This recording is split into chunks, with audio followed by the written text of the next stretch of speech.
About a week after the storm. I mean, so you can imagine just surviving through the storm and then dealing with that aftermath and tragedy, and then having a loved one that's close to you dying because they didn't have the access to the resources that they need to keep them to live, you know. Yeah. And you think about that, and I'm like, man, I didn't know.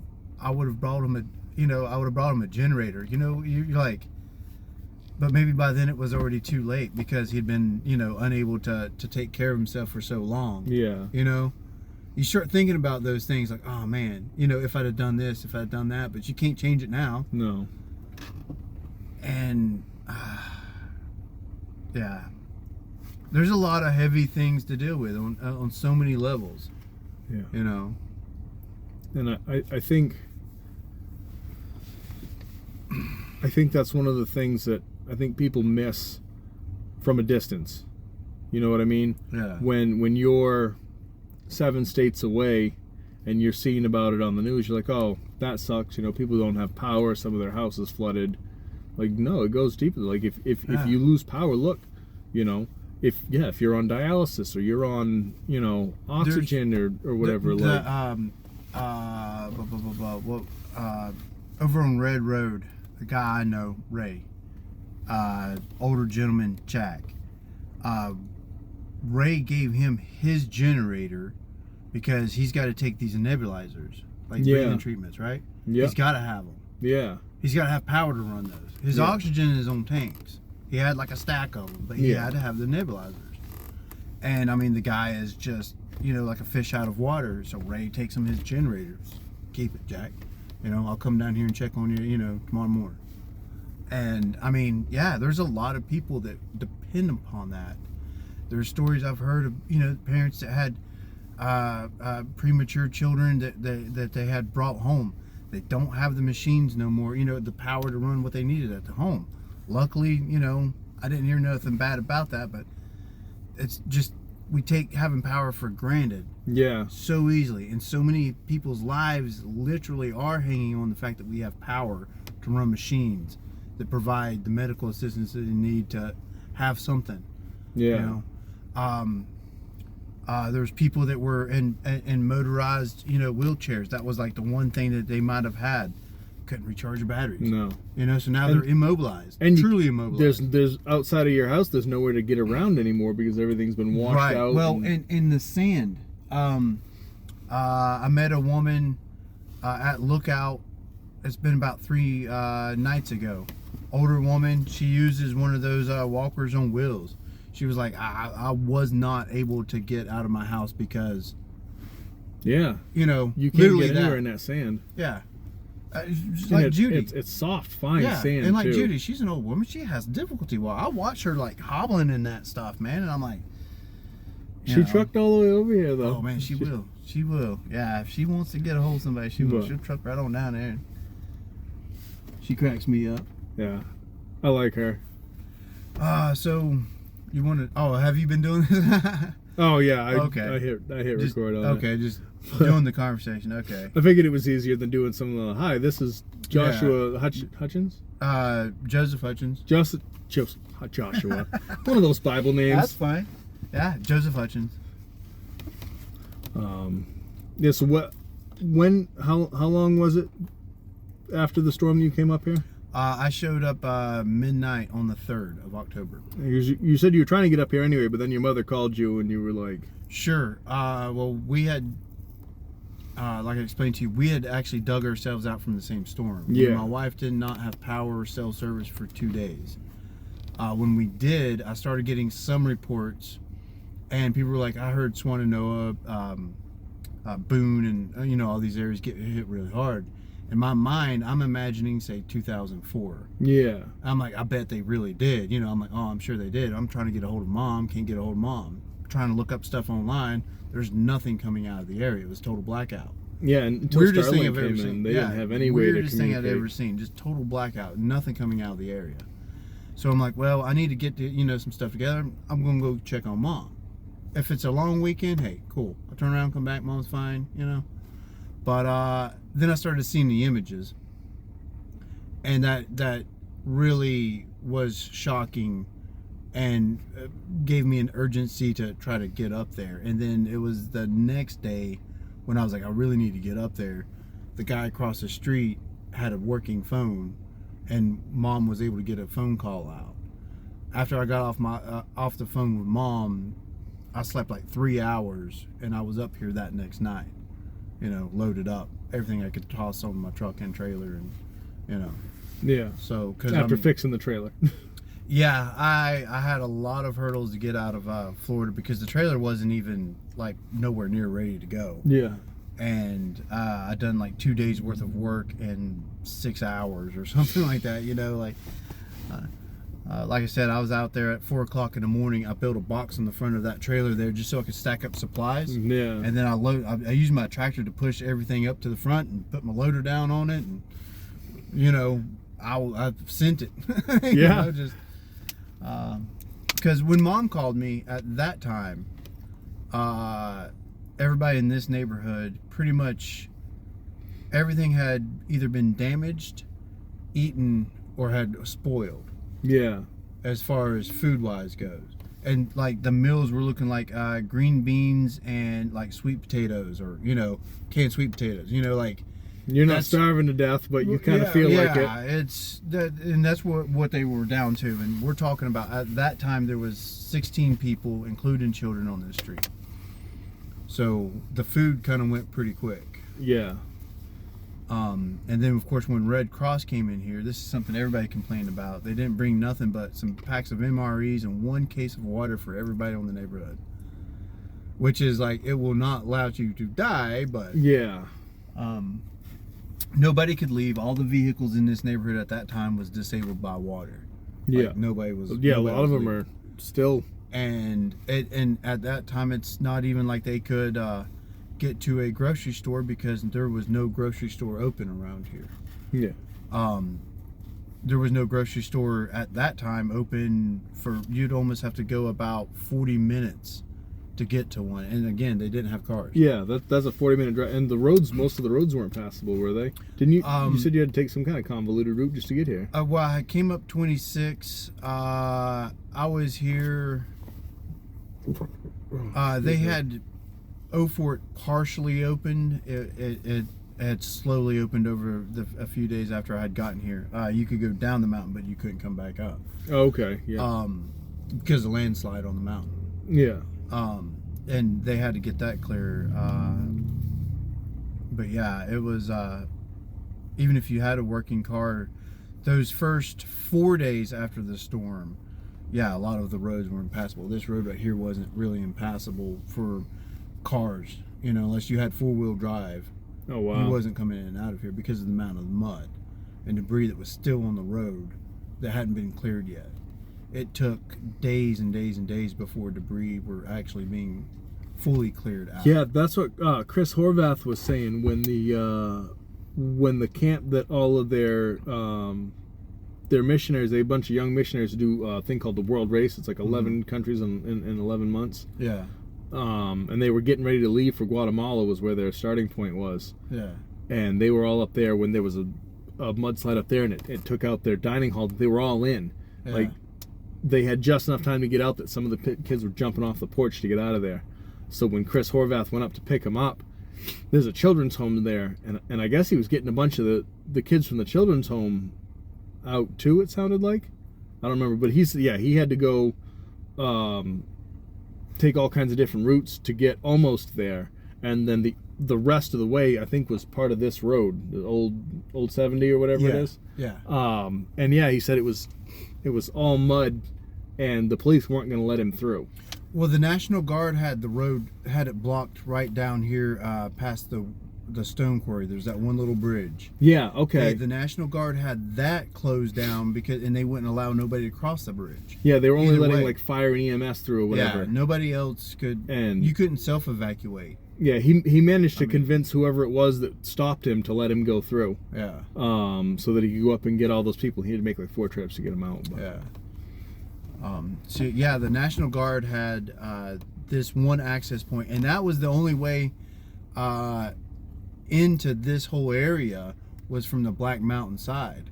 everything on the other side, the Christian Academy, all those roads through there. Yeah. Not only was that bridge washed out and that road washed out down through there, but near the Christian Academy, there were literally mobile homes in the road, like single wide trailers in the road that had to be cleared. So there was no way to get here other than that one way, and they weren't not allowing nobody other than, you know, first responders to, you know, come and go. So yeah, these people would have had to have walked out, you know. Yeah, you said most of the people in this community were older. Yeah. So that's let's see, 1, 2, 3, 4, 5. 5 out of the 8 home. 1, 2, 3, 4, 5, 6, 7, 8. Yeah. So 5 out of the 8 homes have senior citizens on this neighborhood. Yeah. So trying to hike out of here. Yeah. And then, like you said, if it's a 40-minute drive from here, that's what, 50, 60 miles?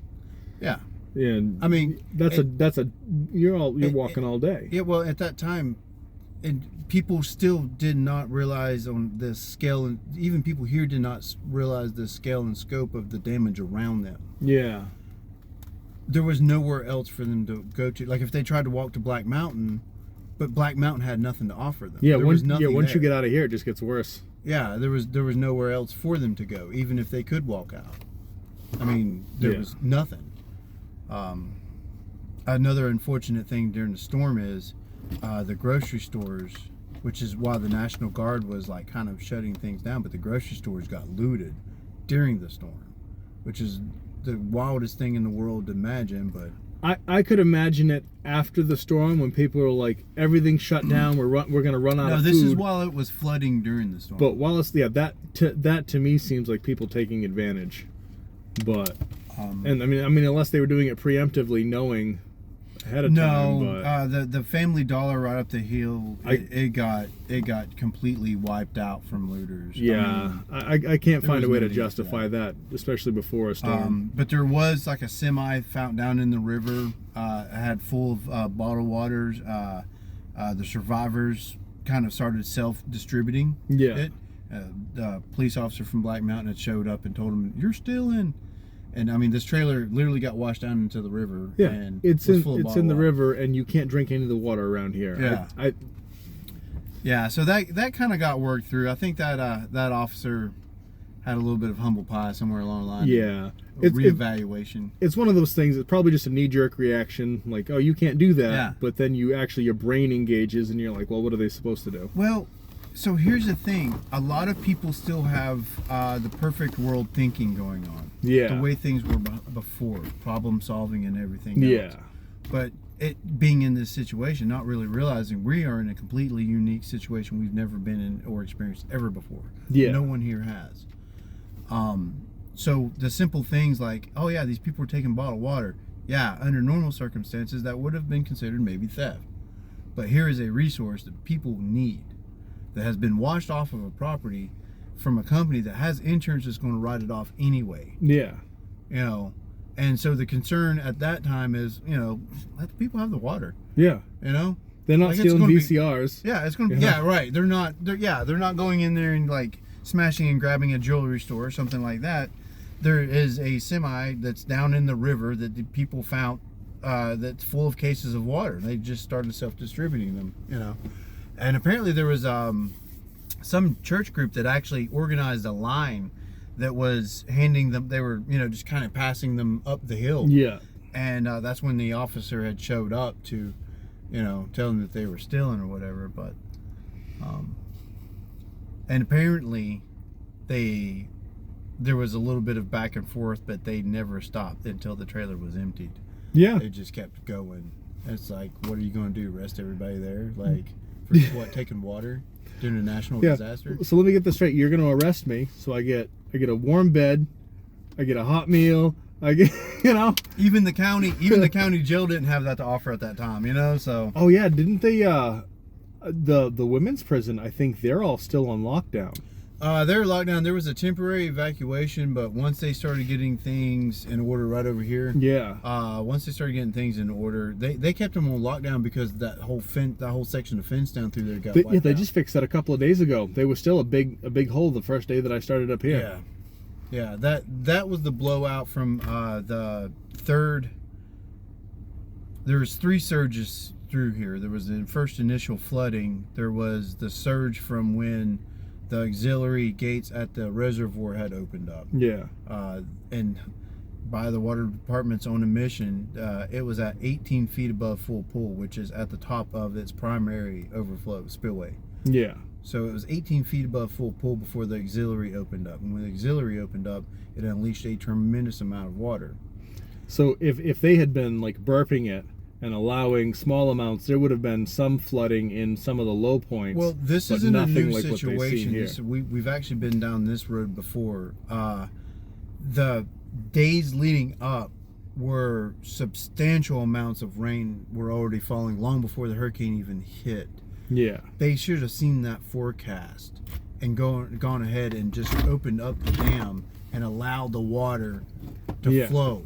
Yeah, because your water levels would have been high, but they wouldn't have been It would have been destructive. high, but it wouldn't have been the surge. Now, of course, that it's different for a lot of different watersheds, but for this one particular instance from the North Fork Reservoir, Yeah. that was one issue, because when they issued the evacuation orders was after the dam had already released, and it's all automated, mechanically automated. There's no human, there's no computer in control. It worked the way it was supposed to, but not in the time that it was supposed to. Yeah. So apparently it does it by weight, and when it opened them all. It was supposed to open one at a certain weight of water, a certain level, Oh yeah, the and then individual open up dikes or another one whatever. as it gets higher, and then keep opening up all the auxiliary gates. Well, I mean, it got 18 feet above full pool, which is 18 feet's a lot of water. Yeah. That is a wall of water. Oh yeah. So that's what rushed through here. All this damage is not from a slow flooding rise. Yeah, It's all from a sudden surge. Yeah. This is a surge of water that came down through here, that destroyed vehicles. Well, his is gone over here, but he had a car over there that rolled into Lee's backyard. There's his shed over there, that gray one. We moved it. It was actually on its side over there in Lee's backyard. It ripped his carport off and landed that over here on Judy's car and up against a tree over there. And I could take you back here. I could show you a storage shed that looks like a giant picked it up and tossed it into trees. That's not from a slow rise of water. That was a surge that came through here. Yeah. And everybody I've spoken to in this neighborhood describes it as a thundering wave of water. Yeah. The closest thing to a tsunami that you'll ever get in the mountains. Yeah, pretty much. So this fence over here acted as a lot of debris built up behind the fence, and it acted the water pulled up behind it. When the fence gave way over here is when it done damage to the 2 end houses over there. It blew the foundation out from one, and Because it basically did the same thing that the dams did. yeah, It held it back until it could all come in full force. When that surged out over there, it blew the foundation out from one house, took a vehicle from a driveway and shoved it through a garage and almost out the back wall over there. We could walk over there. I'll show you the houses. Holy smokes. And when you see that, and we've done a lot of cleanup here, so the evidence isn't as much as it was, say, the day I arrived. Yeah. But you just see the violence that ripped through here. It wasn't a casual flood. It was violence. And all that was taking place before the evacuation orders were given. Mom realized that she knew, she had looked out, she saw that the water was flooding, and it was ankle deep, which was normal for like a flood in this area. Not that big of a deal. But she noticed that the water was coming in her back door, and you see how high her back door is off the ground, and coming in around her refrigerators when she first started noticing that like something weird was up. And she said she noticed a smell. You could smell something Like there was a smell in the air. Yeah. Sewage. Oh, And so she yeah. ran out to her front porch, and the water was already up to the front porch. Her car had already bobbed a little bit to the side, and I mean, there was no escape for her. That red truck? No. Oh. The car that's pushed up here at the front near that tree. Oh yeah, the Jeep. Yeah. Yeah. Now, Still not a small vehicle. Like that's a lot of water. No, it kind of bobbed, out of place. I pushed it up there until they come to haul it off. It's all flooded out. Don't run no more. Yeah. Yeah. You No wouldn't want it surprise. just for the smell. Oh, It's yeah. a horrible smell in there. It's Yeah. awful. But yeah, it was just. I mean, it blew all this fence. This was chain link fence all the way down through here. Wow. It was all ripped out. Like it's ripped it all out. You saw that wall back through there. That was all leaning over. It was a wall of water that came down through here and hit everything. That building right there, up there in that shed, these people over here grabbed the two parents, grabbed the little ones, the teenager, and waded out to this building because they thought it was the safest place for them to be, because Safer than their house that had already been rocked. it was, well, yeah, I mean, they didn't know when it was going to stop or how much worse it was going to get. This is a steel structure here. Yeah. And after their front stoop getting ripped off and everything else that was happening up the front of the house, they were fleeing to the only place that they had to flee to for higher ground.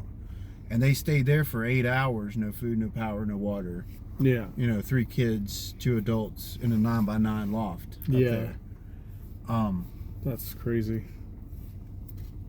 And so yeah, it's it was fast and it was violent, and nobody down through here had any heads up. And when it went through Swannanoa, you can just see that the evidence of the violence is still there. Yeah. Oh yeah. There's It's clear as There's a day. gas station. Half of it fell off into the water. Just about. You could just, I mean, you see the trailers that were moved, you could see, or destroyed. There's entire riverbeds that There's have been semi-trucks. changed location. There's semi trucks down in the river. I mean, it's floated semi trucks. I mean, Yeah. cars are one thing, but a semi truck. Yeah, I've seen shipping containers and like mobile homes, the remnants of a mobile home, just wrapped around a tree, Yeah. and it's like, I've seen large tree stumps, green out of the ground stumps, look like they went through a grinder. yeah, It literally looks like the stump went through a grinder. yeah, it just tore everything up. And then when you see the debris and you see the things that were destroyed, there was a sign from here that was in their backyard, actually from over 1.5 miles up. But they found signs from Asheville in East Tennessee. Wow. So it's like 65 miles of river or whatever, that this stuff has traveled. The debris probably went even further, but Oh, yeah, where the rivers actually were. Yeah. I'm sure it's gone forever, but yeah, just driving down through here. I mean, there's debris in the trees, 10, Yeah. 12 feet up off the ground. yeah. Like that And when you're water standing in some blew through here. locations, when you go down past Woodman of the World, you can stand right there and look up, and I bet it's 20 foot. That's crazy. There's debris. You see the debris up there in the trees, and I bet it's 20 foot. I don't doubt it, not for a second.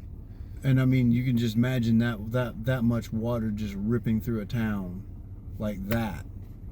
That was already flooded, but I mean, nobody. All the interviews on WLOS and the ones on YouTube that came out of this area, nobody had a chance. Yeah, and then the evacuation orders go out after. Where are you supposed to? Yeah. How do you evacuate when there's no Yeah. roads left? There's people that opened up their doors and then all of a sudden were met with, chin high water that was getting higher and higher and higher. Yeah. By some grace of God, they were able to climb up on their roofs, to get out and climb up on their roofs. Yeah, one of the communities that I was in the other day, it's just a bunch of little bungalows right there where the factory used to be. Mm-hmm. And the people I was talking to, like they get out and got up on the roof. There was a guy that he had an elderly mother who couldn't get around, and he just kind of held on to her, and they just sort of floated in the water, hanging onto the side of their house until the water level was high enough that he could like pull her up onto the roof. Yeah. And they thought from their roof, they thought she was dead because she just laid there because Yeah. it was cold. Yeah. It was cold, and Yeah. she was just cold and wet and just laid there. But So I mean, how high do you think a house is? What we're talking about anywhere between about 15 feet, maybe. yeah, You know. yeah, that's a lot of water. I mean, and it's hitting you, and you're not expecting it. You don't see it or nothing else. No and warning. All of a sudden, you're up to neck deep water, and it's rising, and you've got to grab whoever you love that's the closest to you, and scramble for your life. Yeah, and it's not just water at that point. It's taking like those debris. piles of boards, taking all that debris. Debris. That's dangerous. Yeah, That's there's moving it at Yeah, with a lot of force behind it. a lot of force, moving A at small vehicle board speeds. like that right there, moving with the force of that water. I mean, the damage it would do to a person is hard to imagine. But yeah, no, with what people experienced the day of the storm was just nightmare fuel. Yeah. Just pure nightmare fuel. I mean, like all of a sudden it's like, okay, yeah, it's a rainy day. We got a storm coming in. The power might go out, to you are scrambling for your life. Yeah, with zero time to Yeah, adjust. exactly zero time. I mean, you open up your front door and you're met with a wall of water, Yeah. I mean, it's a horrible experience to have to, go through. So the water had receded for the most part by the time you get up here? By the time I got here, it was just mud and debris everywhere. This street out here had mud and debris over. You couldn't tell that there was actually a road there. I've scraped that off and broomed it and blew it off to just try to get that back. But so it was just mud and debris everywhere, and you could see the water had eddied around structures. Yeah. Is where you see a lot of the sand get deeper. Yeah. So I mean, it was literally like just like waves of sand that were around through here. We smoothed a lot of them out and cleaned a lot of them up, but lots and lots and lots of sand. Yeah. Just everywhere. The whole place looks like a sandbox. Yeah, it's just crazy. debris everywhere. But I see a guy over there's got a 0-turn lawnmower, so obviously it wasn't sand before. Oh yeah, no, this was there must have been good flat grassy land this right here. here was a beautiful neighborhood with children and children playing Yeah. here. I mean, it's so quiet now. yeah. It's like eerily quiet out there. I was actually taking a leak beside my vehicle, and I had to pee on the step rail because you could hear it hit the cement all the way down the road. Yeah. So I'm like, I don't want everybody to know what I'm doing. Yeah, but I mean, yeah, a beautiful neighborhood, with lots of children in it, more children than when I was a child here, and yeah, no, it's quiet. He's got his children, but they don't come outside and play. There's nowhere for them to come out and play. It's nowhere good. I mean, we're still finding nails and sharp stuff. I mean, what we can't see is what's still hidden in a lot of the sand and stuff. And we keep finding, spikes and chunks of this and that and the other. Yeah. And if you hadn't cleared off this road, though, it would have probably been longer before any sort of emergency response was able to come down here. So, that's good. so Lee had his tractor that was actually still chained to that trailer that's sitting over there. That was all pushed into the corner of his property. Oh, jeez. And he managed to actually get the tractor off of there. So he'd done the first push through, but he hadn't actually scraped it. So the tractor was up on the trailer? Yeah. That's probably what saved. That's probably the only thing that saved it. If it had been on the ground, it would have been flooded out and destroyed probably. Yeah, that's the only thing that saved it. So he done the first initial with his tractor clearing out. The problem with Lee is 2 weeks before the storm, he just gets out of the hospital. He's having heart issues. He's supposed to be on light duty. Oh, jeez. So this guy's got, he if he does something for a while, he gets lightheaded. Yeah. Yeah, my father-in-law's going through that. I mean, that was just one of the first things when I got here was a lot of people couldn't get in and out of their houses for the piles of sand and debris and stuff. And yeah. Including my mom, the front, that back deck. Yeah, the back deck's completely covered in sand. Yeah, well, there was debris that, like I said, that fence and everything washed out, and there was a bunch of debris that built up, and that's what pushed water against inside of her house, and then it just went over that deck. and it was just full of mud and sand and stuff like that. And yeah, she couldn't walk in and out of the back.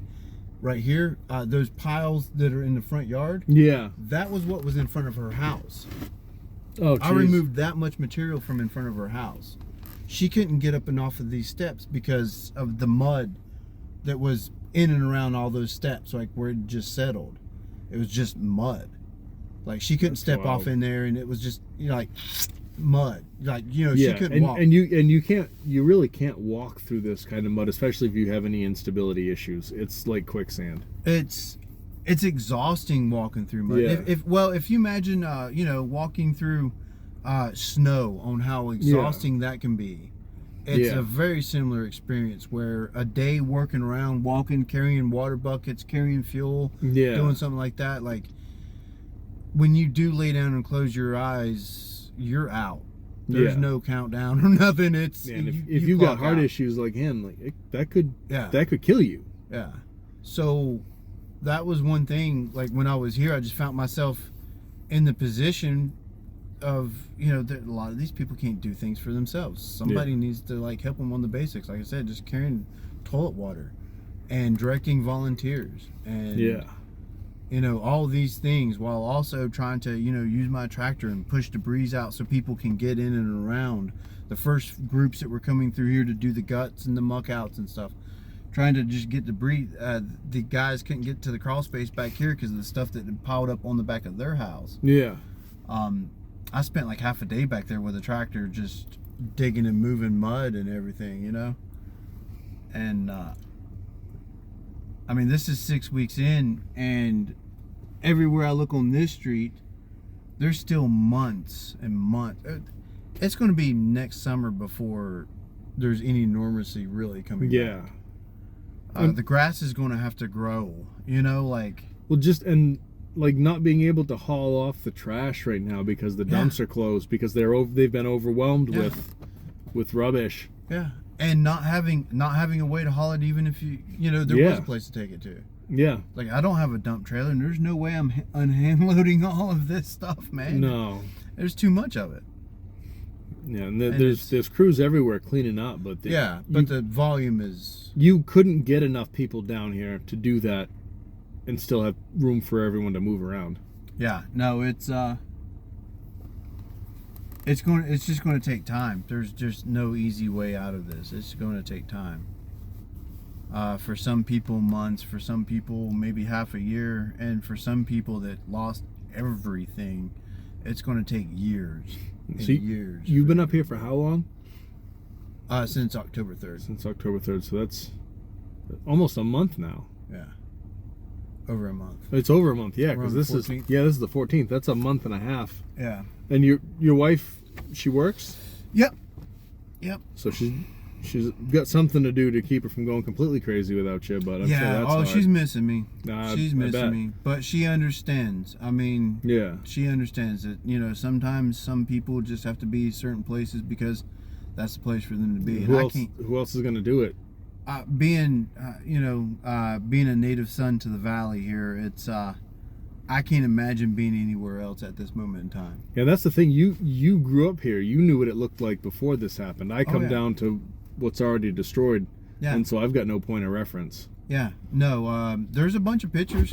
Yeah, right. There's a bunch of pictures of before and after, but it's far from what it looked like. I mean, and like I said, the further downstream you go from here back towards Asheville, the worse it just gets. You just see the river had no mercy.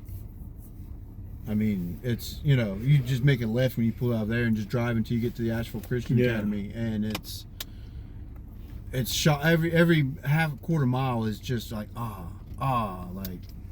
I stopped and got a pizza the other day because one of the guys was having battery issues. I'm like, well, while we fiddle with this, let's get some pizza because we're not getting home in time to get anything at the base. And the bartender, she was showing me an aerial view of a trailer park somewhere around here.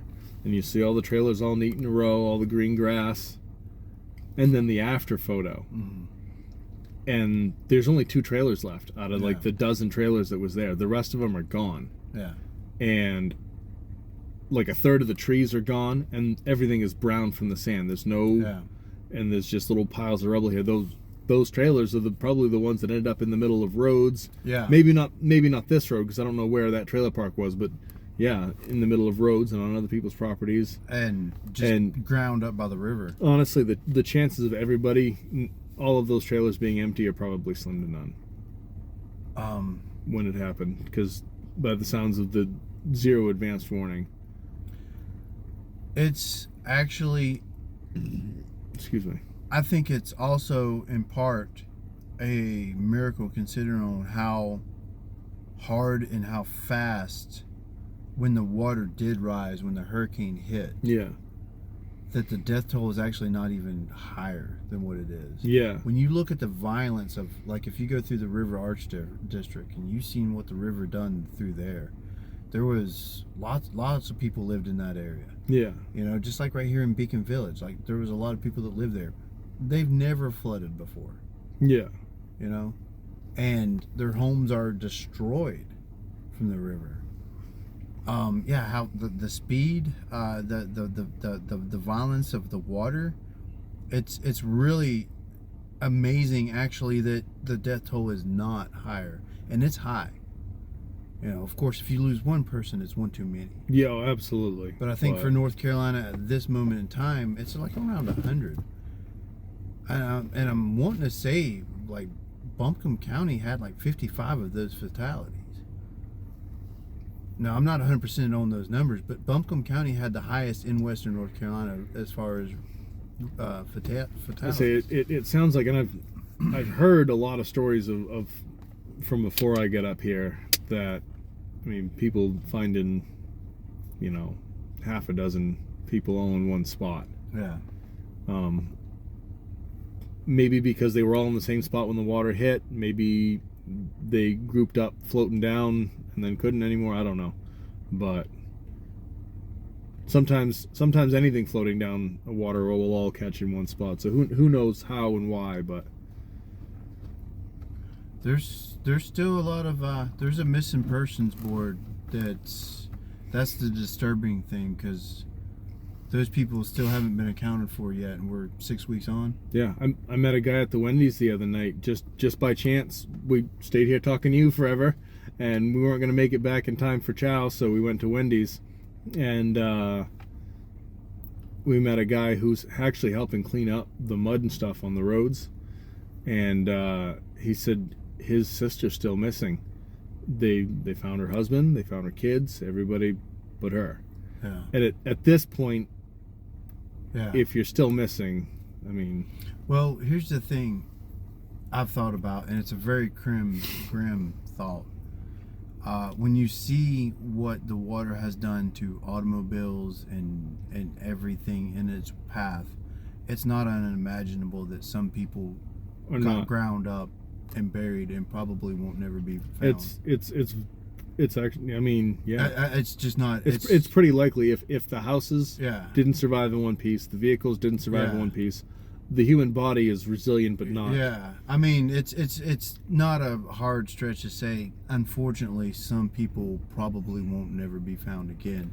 Well, and the cemeteries and stuff flooded too, and so that I heard that they're sorting out some of the remains from the cemetery. Like, is this somebody who's buried recently, or is this somebody who got lost? And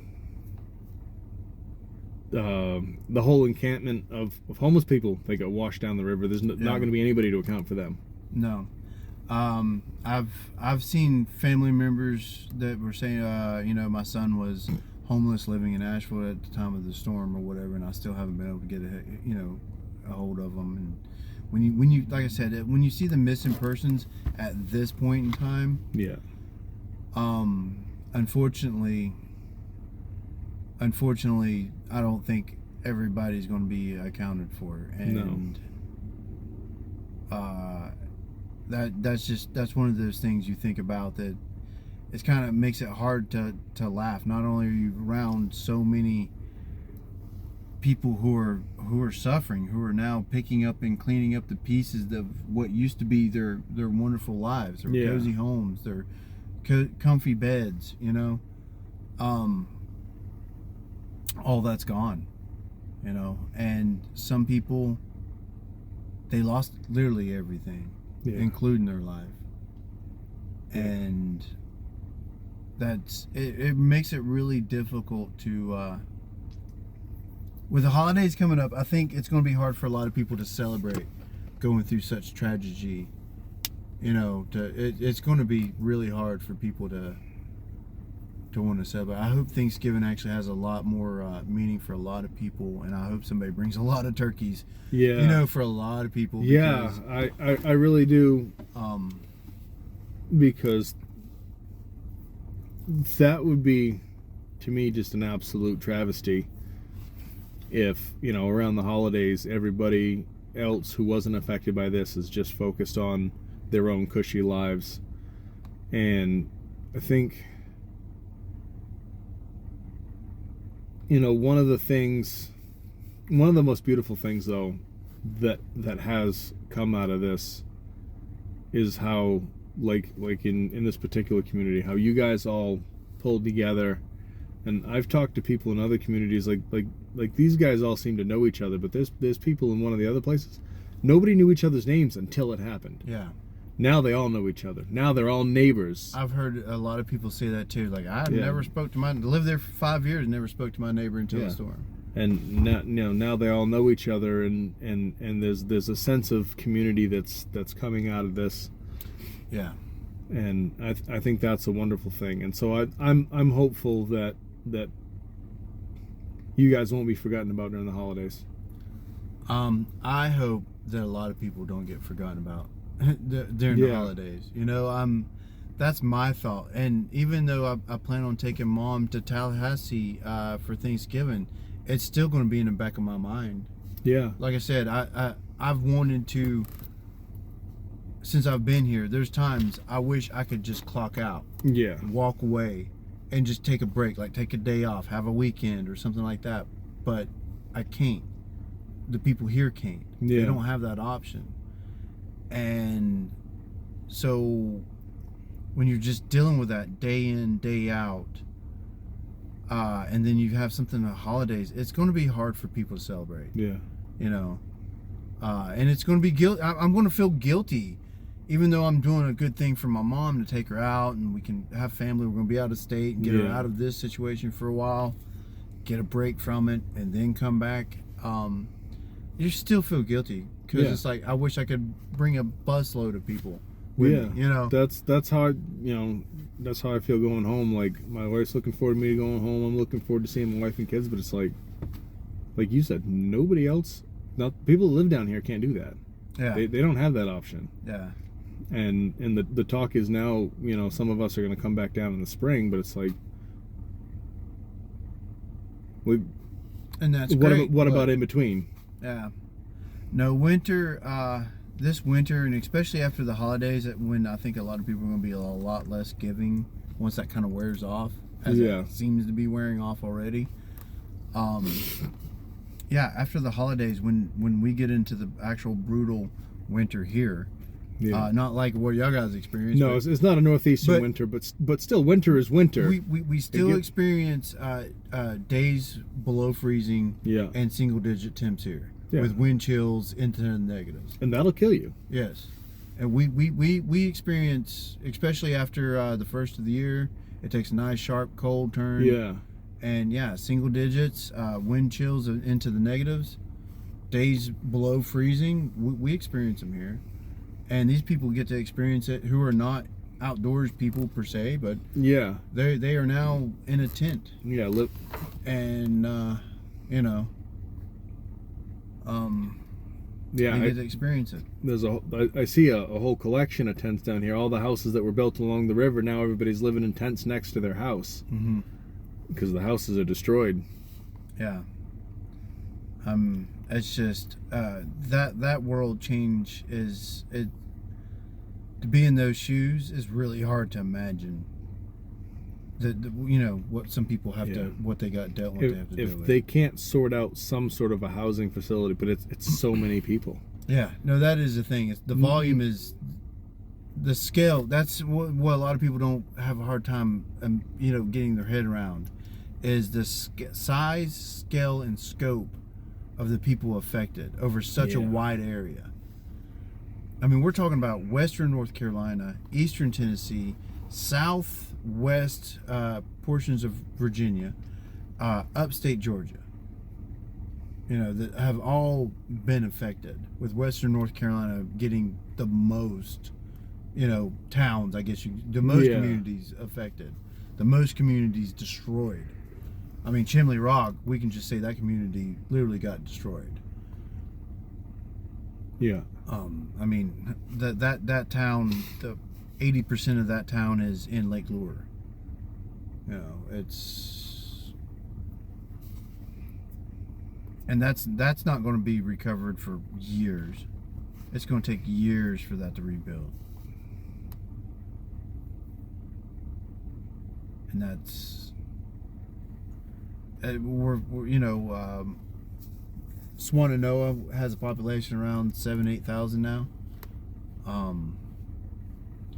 And out of that, everybody in this valley was affected one way or another. Yeah. Whether they were just inconvenienced and out of power for 21 days, you know, no water, or their homes are fine, but they lost their jobs. Like the jobs are just no longer there. Yeah, because the job is gone. Yeah, it's gone. The business is gone. Like it just doesn't exist. And there's some people that have lost their homes and their jobs. Their homes, jobs, cars, cell phones, everything. They've lost it all.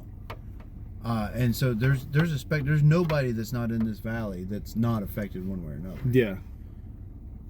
Even if their home didn't get taken out. Yeah. There was the church that I went to the other day. There was a Hispanic couple. They had to have a translator. They didn't speak any English at all, I guess. It's a family, 2 teenage boys, a younger teenage girl, then a husband and a wife. And they lived in a 2-story building across from the church, and there was another 2-story building next to them. And the water came so hard and fast that they barely had time to just evacuate to the second level of their house. And then the water was coming up higher and higher. The next house over was just up a little bit higher. Yeah. And so they sent a rope across, and the teenagers went across first. You know, they got their kids across, and then the husband had his wife going across, and then some debris came through with the water and took her off the rope. So he jumped into the water, and he said, I actually can't swim, but I jumped in. You know, he jumped in anyway after his wife, and they ended up. He was able to get his hands on her, and they ended up just kind of strung up in a tree, and waiting to be rescued. And they did get rescued, but like, it's just one story after another since I've been down there. That's the hardest thing. When I was the first 3 weeks I was here, I heard a lot of everybody has survival stories. Yeah, everybody here has survival stories. And somebody tells you your story, and you definitely stop and listen to them. Everybody has a survival story. You almost hear like a common theme throughout them. Yeah. Just being caught off guard. It happens so quick, and then you're just scrambling for your life. Yeah. And that's the stuff like I was telling you the other day, where you think about it a little bit later, whatever, while you're doing something, and you just got to walk off and cry it out. Yeah. Like There's a lot of really, really, really heavy stories. Yeah, well, you start putting yourself in those people's shoes. Yeah. And I mean, these are humans, you know, lives. I mean, if you can imagine, I can't imagine being in this situation with my children on my back, wading through deep water, you know, scrambling for safety. Yeah. Not being able to call out, not you know, just completely helpless. The helicopter. Yeah. Was it you that said that was just a constant thing for a while? Oh yeah. I can hear it now. With the National Guard coming in and out of Swannanoa, and then I guess whoever other agencies that had helicopters in this area.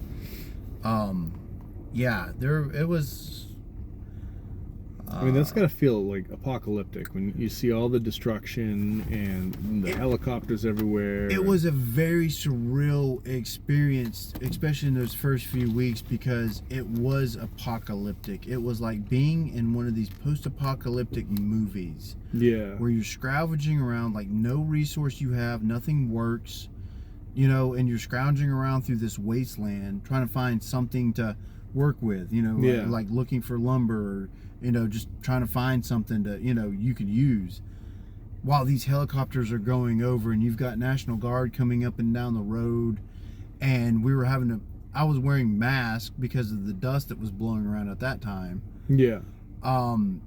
And you know, you're just digging through this apocalyptic wasteland, and it's like, it was, you know, an apocalyptic feeling. It was like being in a movie. It felt like it was a very surreal experience. We're like, am I actually here experiencing this right now? Yeah, my second day down here, we were driving somewhere, and there was like 4 or 5 guys, and it looked like a scene out of the movie Book of Eli. Yeah. Where they got like a couple of wagons, like kids' wagons, that you like tote your kids around with normally, and it's like loaded with what looks like stuff that they scavenged from around. Nothing valuable, but it looks like they're like to like shore up their house or something. Yeah. It looked like basically building materials that they pulled out of trash piles. And these guys, I mean, they just looked like they'd been through it. Yeah. And that was just the other day. Yeah. Like, and so like there's that, and then there's having to meet there's always the resource issue of water and fuel at that time, you know.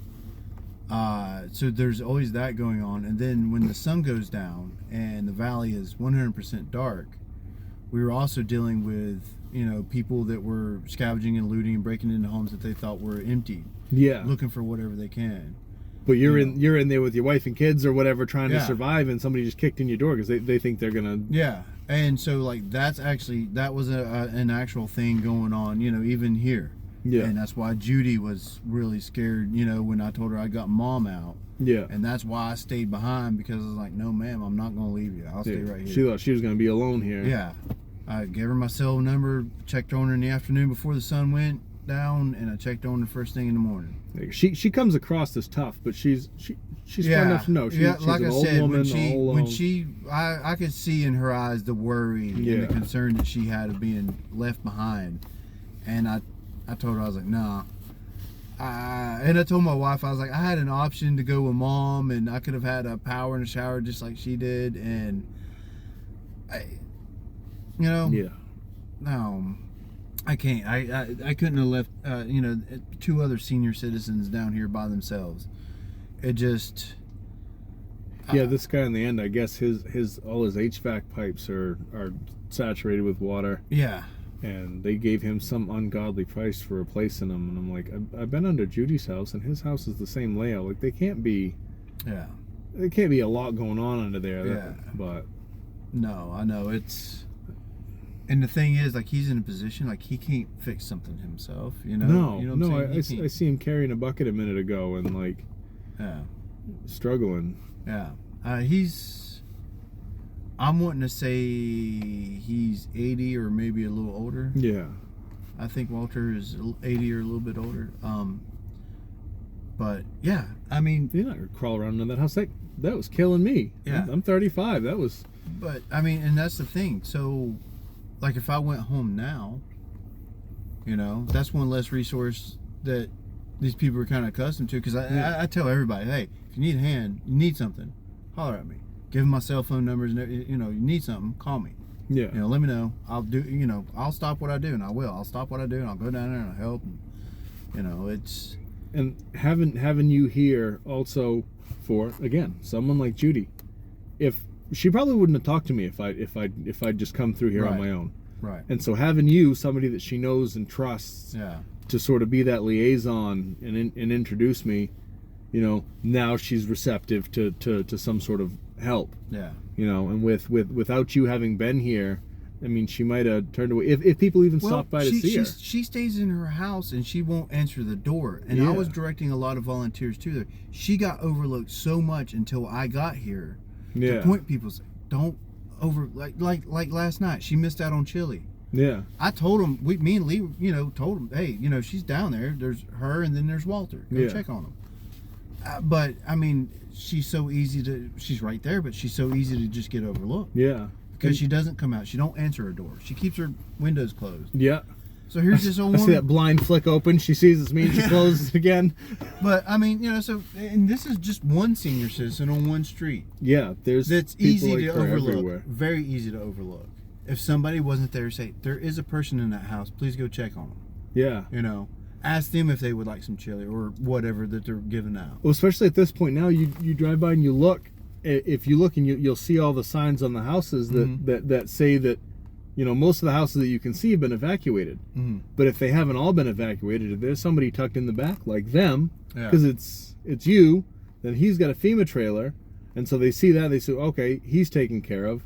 You know what I mean? But Yeah. they might not go in any farther if they don't see evidence that somebody's there. And with so many vehicles flooded out, you can't tell if that vehicle's there because it's flooded out, or if it's there because somebody's home. Well, the obvious ones. You can Well, yeah, that one. I don't know. I've seen vehicles driving around Colorado looking like that. Yeah, I was about to say, actually, if that one light was duct taped up there, it would fit in. But I had a Tupperware lid for a taillight for a while. The lights were there, but the lens was gone. Yeah. But yeah, and it sounds like such a small, simple thing, but it's not really what I was looking to do, but it's just what's needing to be done. Somebody's got to be here to direct volunteers. Yeah. To know, hey, this person's not home, but this person over here is. I've seen him come knock on Lee's door, and I'm like, well, he's not there, but the woman right next to him, she's there. Yeah. And the same thing, just being here, not only did I get introduced to you, but I was able to, hey, go check on her and talk to her and see if there's something you can do for her.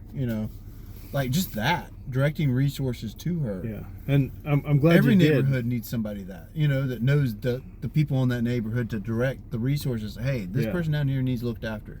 It's like that lady. I say lady. I think she's younger than I am. Tessica. However. Oh, over in Beacon Village. But yeah. Dude, she's directing the whole thing, and she's like just a person. Like she's not the neighborhood anything. She just stepped up like you did. Somebody has to do this, and she took charge, and she's directing. Or she's organizing the neighborhood for its own cleanup, but then also.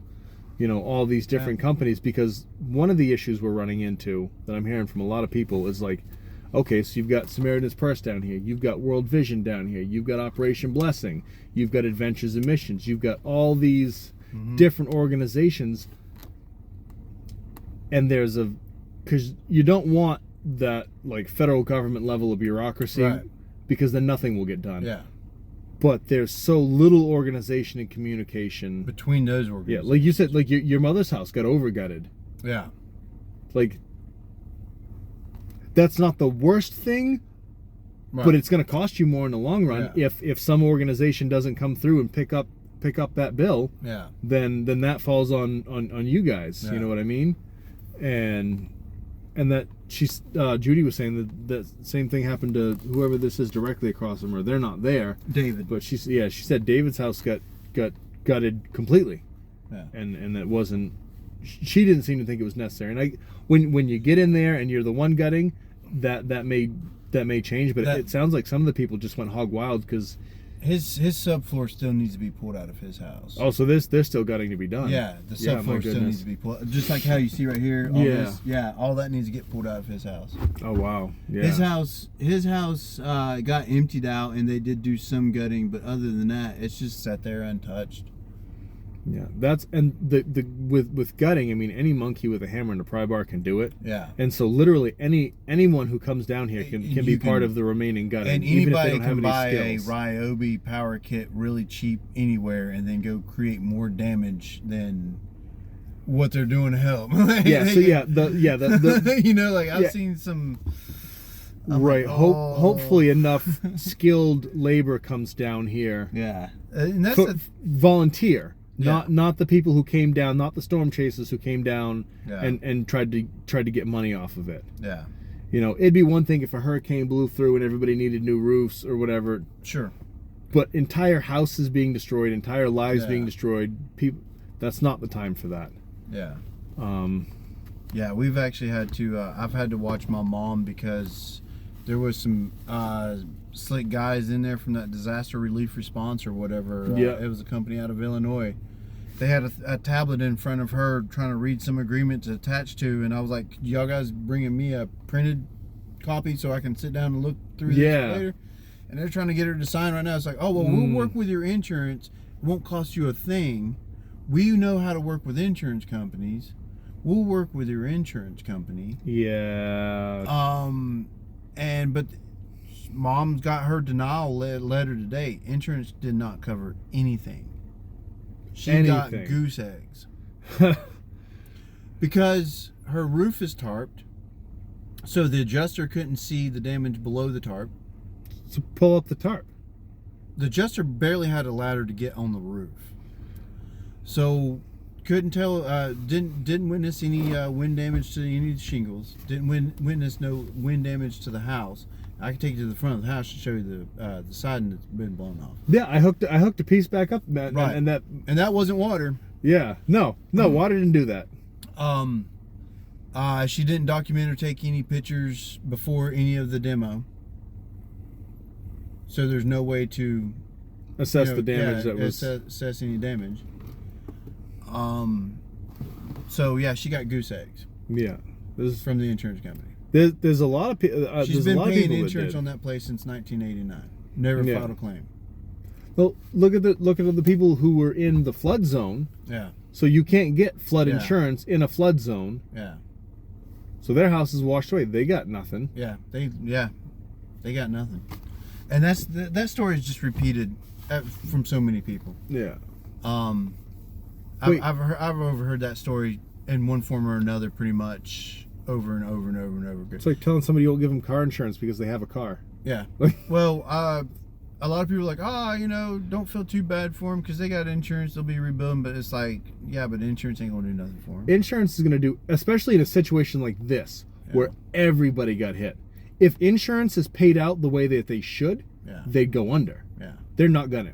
Yeah. They don't pay under normal circumstances. They're Yeah. not going to pay under this. They're going to do everything they can. And they basically told mom, sorry, not sorry, deal with it. Oh, and they're going up $100 a month on her premium. She can't get different or That's better just insurance. evil. That's all. She can't do anything with. She can't switch insurance companies until she gets her house fixed. No insurance company will pick up this house now because of the So conditions. the bottom line, no matter what, that's either coming out of her pocket or the generous donations of somebody with time and money. If it wasn't for the donations and help that we had already received, I mean, well, you could see probably where I would be. I'd be on that old porch still, ready to Yeah. fall. I mean, Yeah. that was, That looks great, by the way. You did. I can't get over it. I think. And look, I'm not an experienced carpenter by any means, man. I mean, I'd hire you. I'd put you. I'd put you Like, right to work. I If mean, you, I'm if you want to serious, come to me and give me a call. I'm not an experienced carpenter at all. I No. mean, it's just I do the best I can with what I know. That's all it is.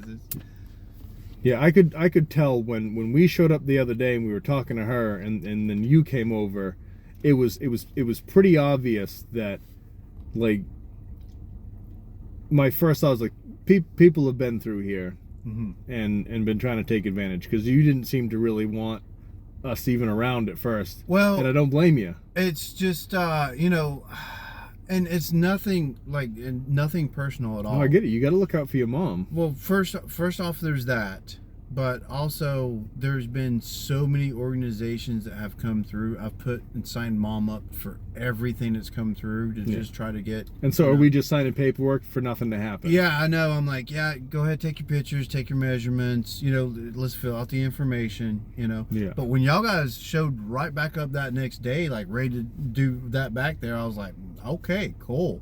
I was so You know? excited for that because I was. we'd been to talk to a bunch of people, And at that point, all I was doing was filling out paperwork. And, Yeah. and I get it. The paperwork's got to go through before they can move. But it's like I want to get out. I want Yeah. to get back. I want to actually do something. I want to do some of this action that the ministries are talking about. Yeah. And so then they I were was like, promised action. they were like, what are you guys doing today? They're like, you want to do some muck and guts? I'm like, I want to do something physical to help somebody. Like, Yeah. the paperwork's cool, but...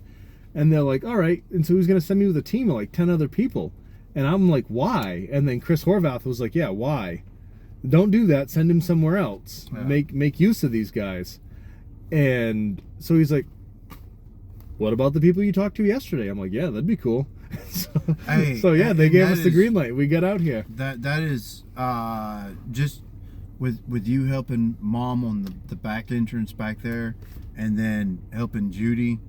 Hey, you've answered prayers. Like I said, unknowingly you've helped. You know, she's been bugging about getting somebody up underneath her house ever since they done the muck. You know? I felt bad because she was reluctant to even let me help, but then she warmed up to me, and then I call her the next morning. And I'm like, hey, I guess they're gonna send a whole team of executives from Ace Hardware out here with me.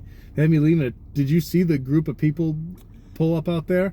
Well, I wasn't really sure. Was that with you? Yeah, or- they were with me. The whole team of executives from Ace Hardware wanted to get involved. Like their okay. company's involved, but the executives wanted to do something. Yeah.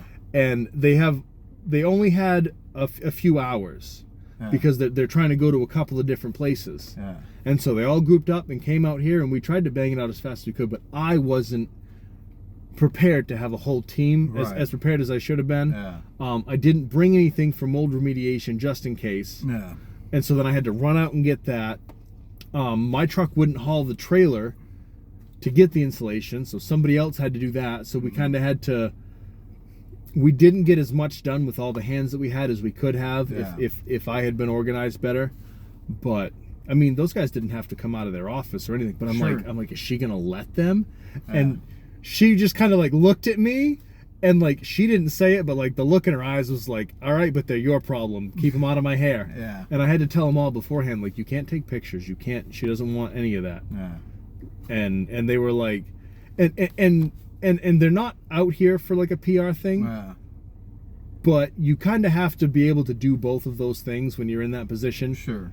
because that helps them continue to help us. Yeah. You know. Yeah. But this it wasn't one of those places that they were able to do that. But they went to other places too. So to come out of your cushy office with a nice fat salary and get out here and crawl around into somebody else's house, like, I gotta give them that. Yeah, absolutely. Like- absolutely. Even the Amish kids that came out here and was crawling, like this Dude, house those here guys was are slimy. tanks. Dude, this house right here was slimy. When those boys came out, they looked like oil field workers, where they Yeah. were just covered in the mud. I mean, Yeah. nothing but their teeth and their eyes were like, coming through. And the wild thing is, they're gonna wash those clothes by hand. Mm-hmm. Like, they're not taking that into the laundromat. No. But No, there's been a tremendous amount, a surge of volunteers and love and support, and as much and as massive as it is, the scale of this problem remains that it's going to take even more yeah, longer to that do. and it needs to not be a surge. It can't come through as hard and fast as the water did and disappear Right. just as quickly. Right. It needs to stay steady at the rate that it is, or even increasing. 3 days after I arrived, there was probably about a 4-day window where there Yeah. were so many people here riding side by sides around and all this stuff, just pulling up. Hey, you need anything? Hey, you need anything? Like water, supplies, Yeah. and stuff. And by then we were like, well, we're good on the basics. But that came and go. It's You know? already dipped into the 30s since I've been down Yeah, here. but that's come and gone. Yeah. And so now it's like there's small little pockets, and I see the places Yeah. where there were camps, where there's no camps now. There's like just a pile of debris there and trash. Yeah. And they've gone. And I'm worried that as the temps get cooler, and the passing of the holidays, that Yeah. that Adventures that's gonna Relief drop is off. is down here full time for the next 2 years. I don't know what everybody else is doing. Yeah. We've got, at any given moment, 15 to 20 people, Mm-hmm. that's not a lot. No, That's not a lot. It's enough to make a difference. Yeah. For somebody. The company, the Nobeldorf, they're like an electrical company for like building solar fields or whatever. Oh, wow. They're not electricians, but they build like solar fields and stuff. Oh, they're electrical engineers, not Yeah, there we go, yeah. electrical engineers. And they, I don't know who's paying for it. Yeah. I don't know if the company just has enough money to pay guys to come down here and do that. Yeah. But they've got a couple dozen people, well, probably a dozen people. They've got probably a dozen people. They're assisting in labor too. Yeah. So that's almost doubled our numbers just having them down here. Mm-hmm. But again, like there's got to be, I don't know what it is like for World Vision, Samaritan's Purse, and any of these other companies. I don't know how established they are. I don't know how long they plan to Samaritan's stay. Purse will be here for a while because I've seen what they've done down in Tallahassee after the tornadoes came through, and I mean they were there for months helping people clean up. So I know Samaritan's Purse. I've heard a lot of good things from outside of this area, from non like Christian or church related communities. One of the podcasts I listen to is a guy, Andy Frisilla. He owns like a nutrition company, anyway. But he had somebody from another podcasters all grouped together. Anyway, the guy from a podcast called Drinking Bros. I can't think of his name, but his job is he's like part of like a federal organization for disaster relief. Like he organizes these things, and Samaritan's Purse and World Vision. I think at least Samaritan's Purse is one of the things that he mentioned, and they were talking specifically about Buncombe County and what was going on down here. And he was saying the same thing. I was listening to that like days before I came down here. He was talking about how people have already forgotten. Yeah. The news has stopped covering it. Yeah. The government has stopped funding it. FEMA found every excuse they could to pull out of sections down here. There was a woman, somehow, some higher up in the military, warning people that if you're a missions team and you're thinking about going down there, if you're a woman, don't go, because those Appalachian people will like rape and murder you. Like what kind?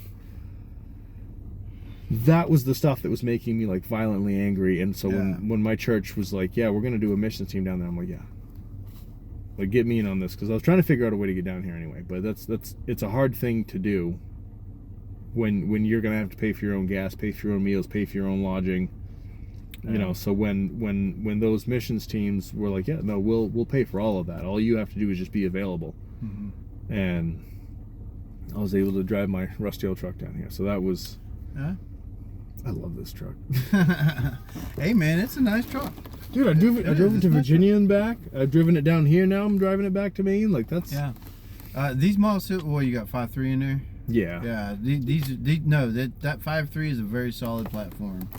And I don't know. oh my gosh, you do have 4-wheel drive. I thought this was a 2-wheel drive truck. No, I can't. I live in Maine. I can't do 2-wheel drive. Yeah. I don't know how to get it back, but my mileage. Well, that was my mileage when I had the oil done the oil change just before I came down here. Yeah. So you add the trip down here. I'm pushing 250,000 miles on a 20-year-old truck. The Vortec engines are unbelievable. Yeah.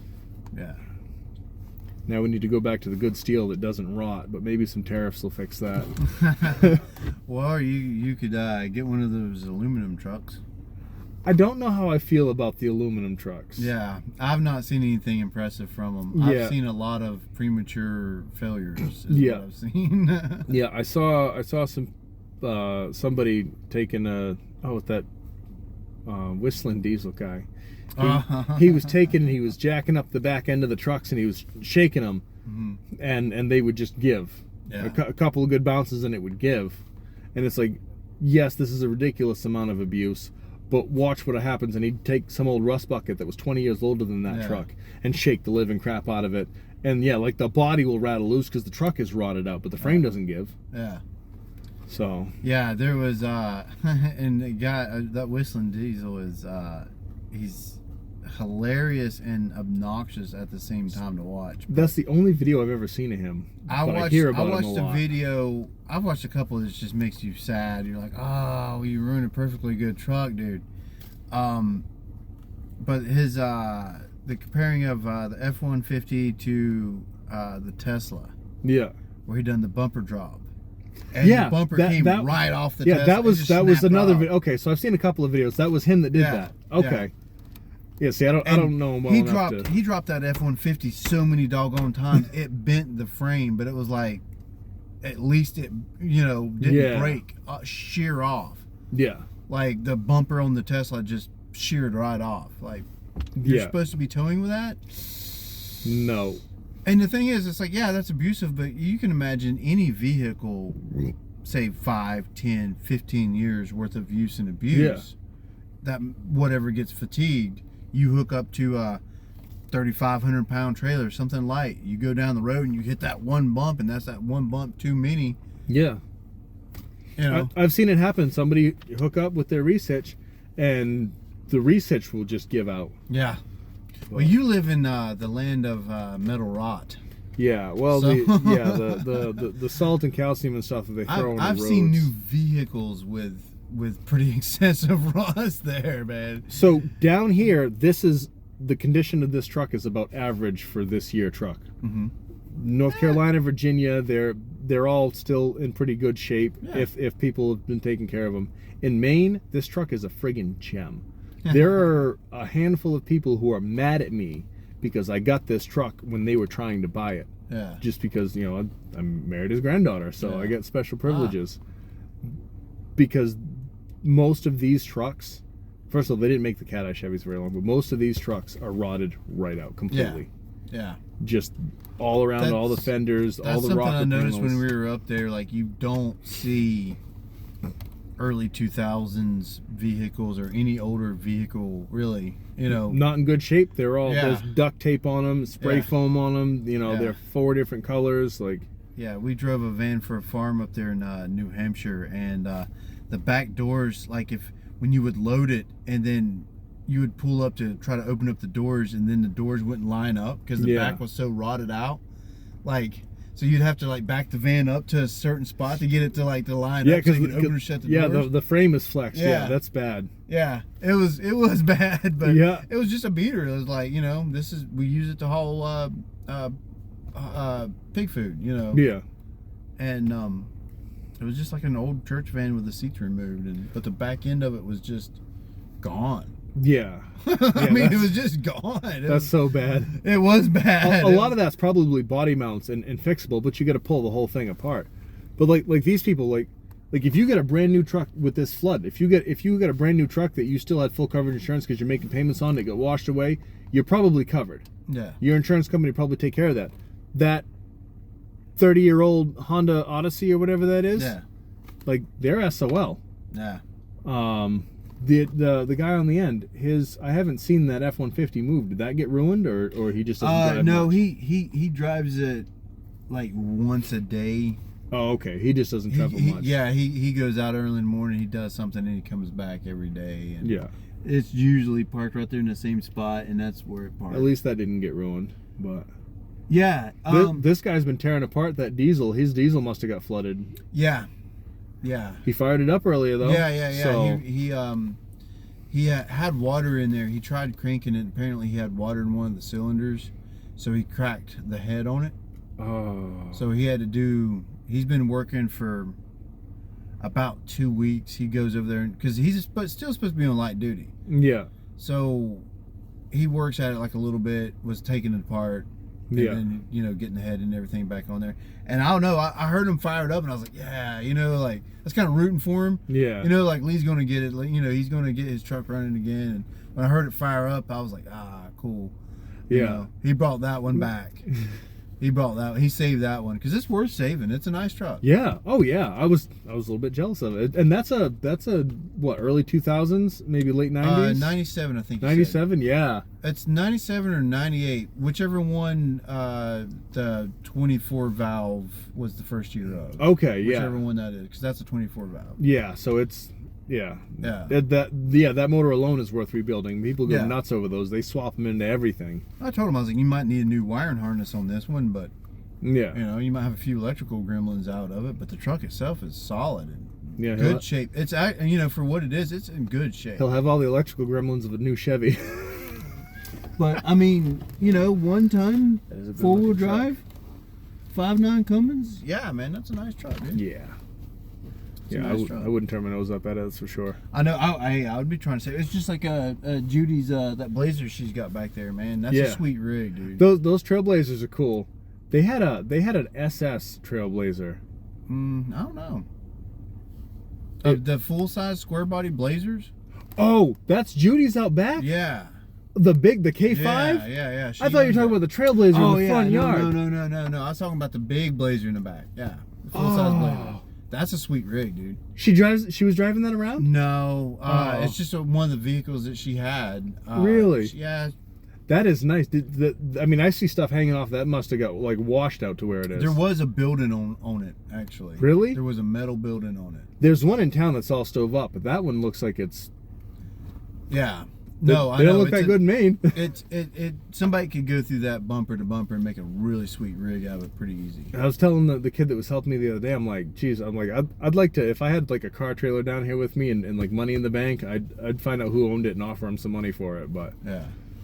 Well, the thing is, you could buy some of these flooded out vehicles. At least the bodies are good. You could take them up north and that's just it, because up there the motors are good. Anybody can fix a motor up Yeah. there, but there's only so much you can do with a body. So yeah, just take it up there and do a body swap it would. or a frame swap. You Yeah.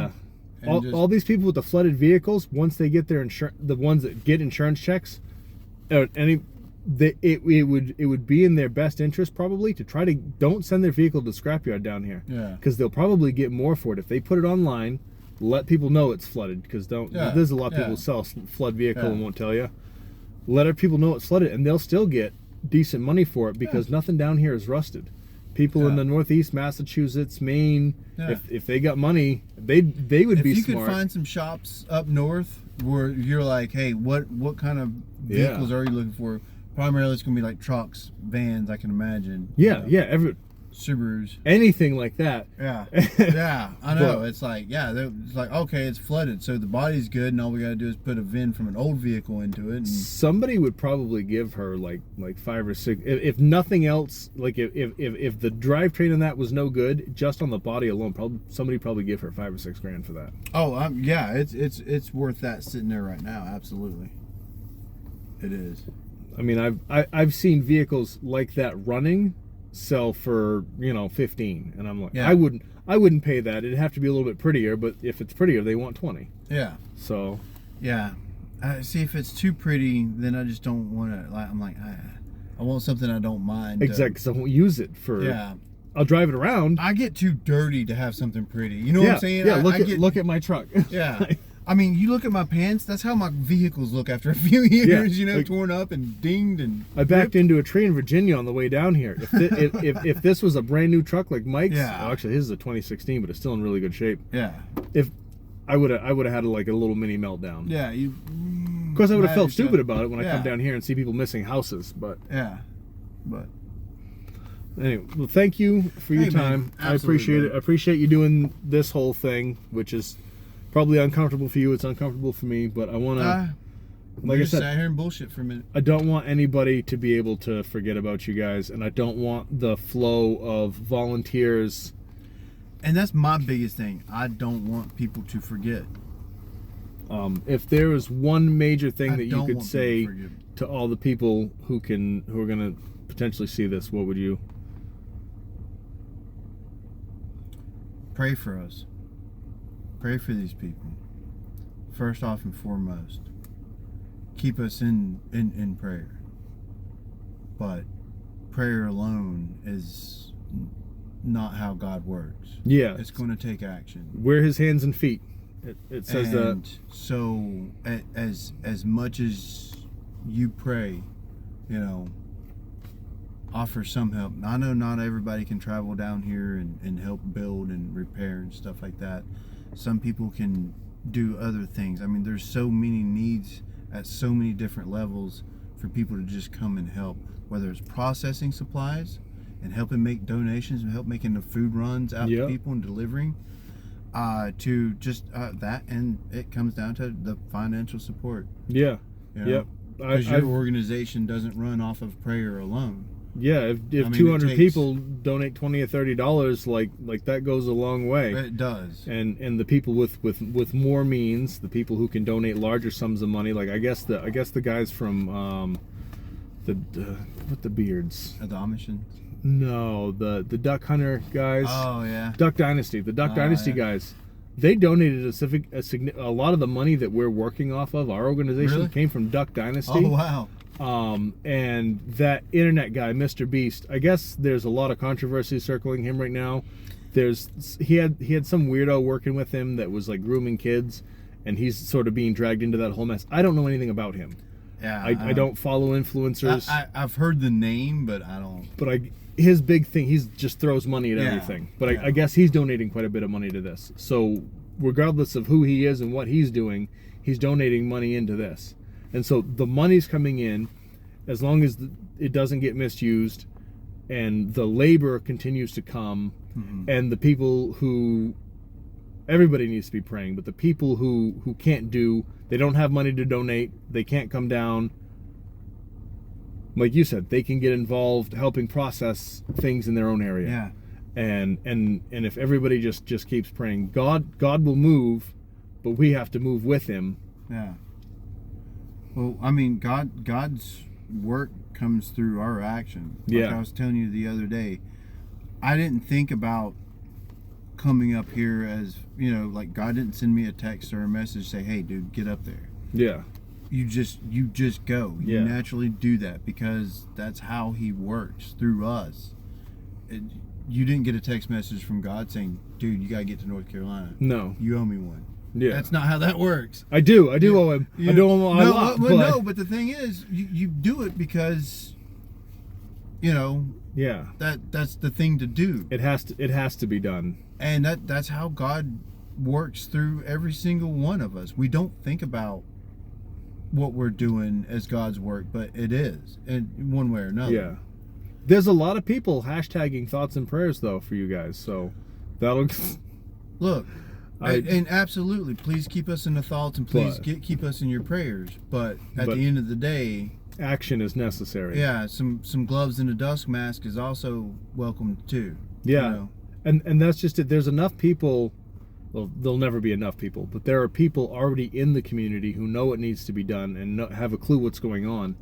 With enough hands, skill isn't. You don't have to come down here with skills necessarily. If you've got skills, you kind of have an obligation to at least put some time in. You can bring a body and but look, yeah, a lot of the people that ripped out these houses and gutted these houses, they didn't have a lot of skill, but there was a lot of bodies. Yeah, and with just a few people organizing them. Yeah, the organizations do need to start.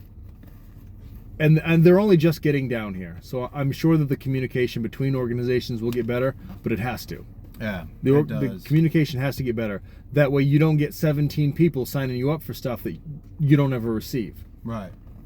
Yeah, like I said, I've honestly lost track of the all the groups that's come through that I've signed Mom up for. Yeah.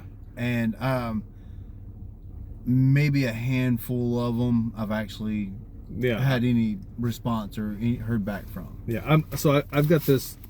I got people in here. Yeah. You guys are in here too, but like I got people in here that like I went there. I was the second wave of people going through and getting them, like they were partial forms filled out. Mm-hmm. I got them the forms the rest of the way filled out. Mm-hmm. Well, I'm going home. Somebody's got to go through and do that. Yeah. And I'm concerned even in my own organization about people getting overlooked. But we do have some people that seem to be very diligent about going through the paperwork and just checking back in with everyone. And processing everything. And so hopefully they just keep doing that until they can check people off the list entirely because they've been sorted out. But there's still quite a bit to be done in your house. There's absolutely. Like I said, this is going to take there's no quick way out of this. This is just going to take months. And, people just have to years for people. they have to not just be like, okay, I went down, I put in my week, Yeah. like I said, we're coming back down in the spring, but like people have to keep moving in between then. If I can make it happen to get down sooner, or if God makes it happen that I can get down sooner, because that's the only reason I came down this time as soon as I did. It's hard to, it's like you said, like you could go back home. Mm-hmm. But once you're down here and you see it, it's hard. It's hard to walk away and go back home, especially when you don't know who's coming next. Mm-hmm. And yeah, I think if I packed up everything and I went back home right now, I would probably be disgusted with myself. yeah, And I'm even if mom wasn't in my deck, of cards I haven't played. Yeah. Just if I left now, I would probably be sick with myself. But I mean, I'm committed now because I can't leave my mom yeah, homeless. My mom is technically homeless right now. She might have Yeah. a place to stay and stuff like that, But but it's- it's not here. yeah. It's not here. It's It's an not hour her away. home. And that is my goal that I've set for myself, and that's to save mom's house, get her moved back in, and to save her home. That's awesome. I mean, you can't leave your parents No, homeless. It's like you can't. no. So everything in my life stops until I help my mom get back into her home.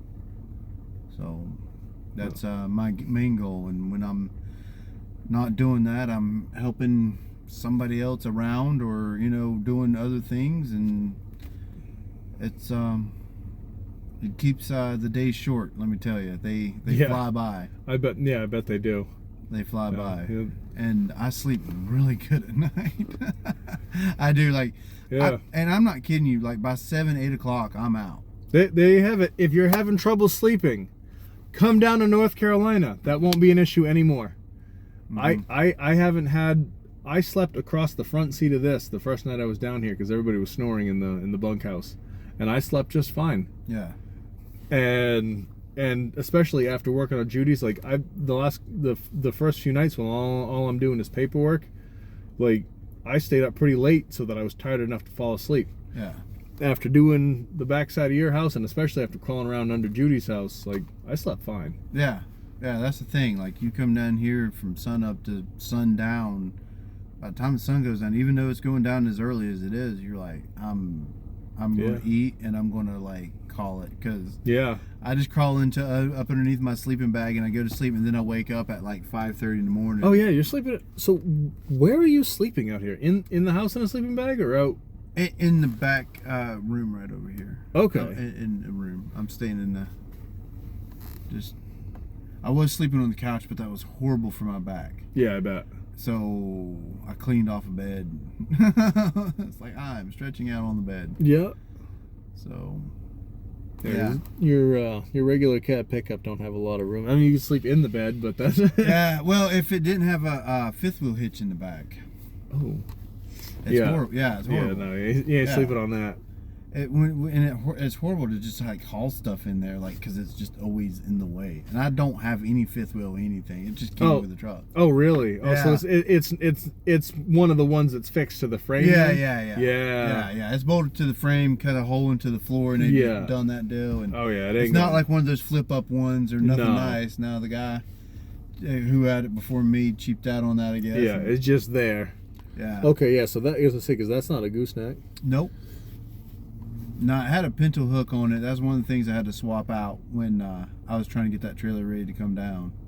Oh yeah.